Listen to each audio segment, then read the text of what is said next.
Clara Meadows never considered herself a superstitious person. A pragmatic accountant with a penchant for numbers and patterns, her daily life thrived on predictability. But for 3 years, her nights were haunted by a shadow, a man she couldn't see clearly, yet felt she knew intimately. The dreams were vivid, unsettling.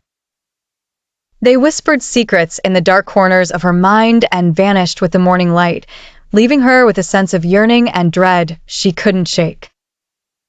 In those dreams, his presence was a constant. Among them were glimpses of serene landscapes and gardens bathed in moonlight, where he lingered on the periphery, a silhouette without features, yet unmistakably real, with a menacing familiarity. The enigma of his identity gnawed at Clara. Consulting dream journals and self-help guides, she searched for logic within the illogic of her subconscious, but found none. It became an obsession, at times eclipsing her ability to function during the day. Then, one gray morning, while commuting to work, she was overwhelmed by a strange sensation, a pull, deep within her chest. It made her glance up from her daily crossword and slip out of the crowded train onto a platform she'd never visited.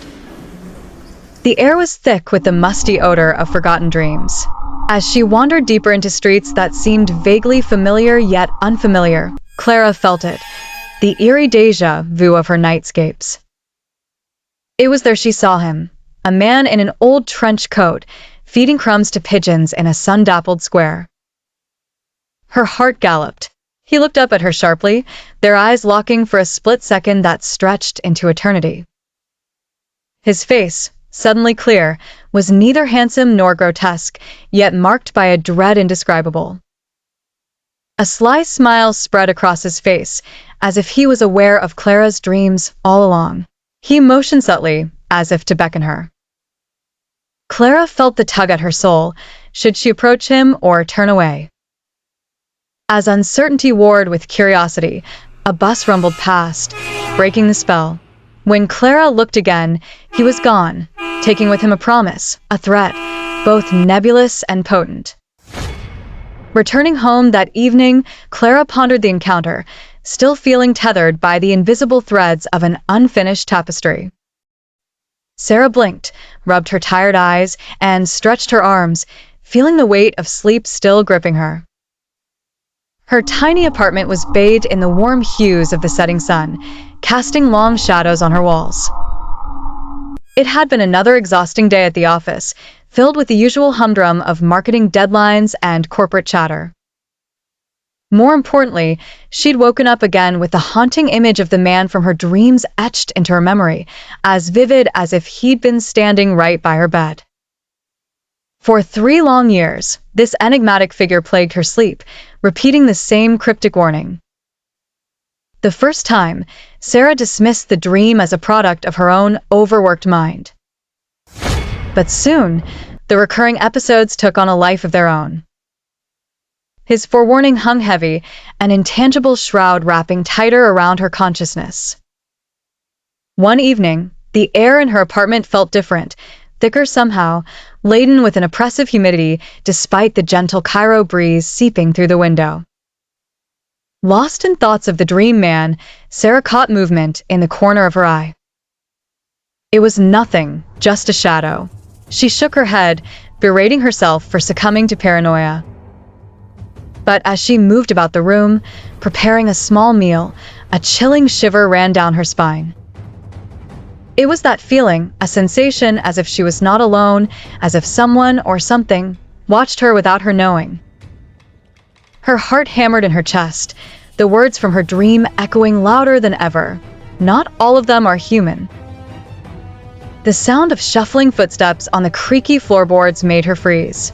Sarah's ears strained against the silence, her gaze darting toward the noise. There was nothing, just an empty living room. Cairo Metro Station, Al Adaba, during the throes of rush hour, was a maelstrom of human chaos. A sea of bodies jostled against each other, each person intent on their destination, oblivious to the souls around them, the usual cacophony of life lived in transit. Sarah was among them, a lone figure swept up in the tide as she journeyed on her daily commute to work. She shouldered through the throng as best as she could, her mind focused on the day ahead. And then she saw him. Across the platform, standing solitary amidst the surge of people, was a figure almost achingly familiar. The same deep-set eyes, the same weathered face, staring directly at her. Sarah's movement came to an abrupt halt, the crowd flowing around her as she stood transfixed. Her eyes locked onto his, her breath trailing out in ragged puffs. Yet he did not move. He stood as if carved from stone, unyielding, unblinking. People passed him, brushing by as though he were not there, drifting through his space without hesitation. An old man shuffled right into him, only to stagger through, the collision never happening. It was as if he was made of air. Fear gripped Sarah's chest in an icy clench. Her heart clattered frantically within its cage. She turned abruptly, fleeing up the stairs, out into the open, out into safety. When at last she glanced back, her breath steadying, heart slowly reining back to its normal rhythm, he was gone. But peace was ephemeral. Sarah began to notice him in strange places. He'd appear outside her office window, lingering in her peripheral vision just long enough to anchor fear in her gut. Reflections too, phantoms behind her form in mirrors, appearing, watching, and vanishing the moment she sought confirmation. Each time her heart would leap, the world around her fading into insignificance as dread curled like a serpent around her spine. Every encounter culminated in a single action, her turning, her seeking, and him always gone. She started thinking she was losing it. She went to a therapist. She even drew the man's face to explain what was happening. The therapist stared at the sketch. He looked pale. Then he asked, "Have you ever heard of something called this man?" She hadn't.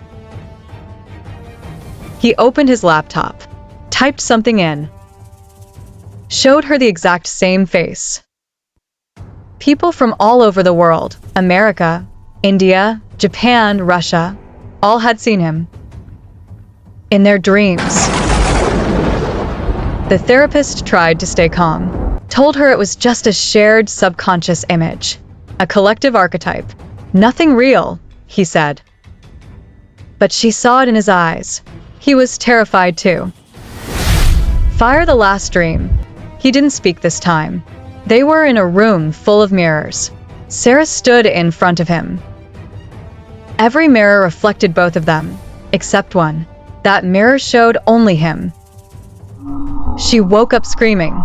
That was it. She quit her job, moved out, left Cairo, bought a one-way ticket. Airport, departure gate, final day. Luggage in hand, ticket in pocket. Then she heard it, a voice, right behind her. Not all of them are human. She spun around. No one.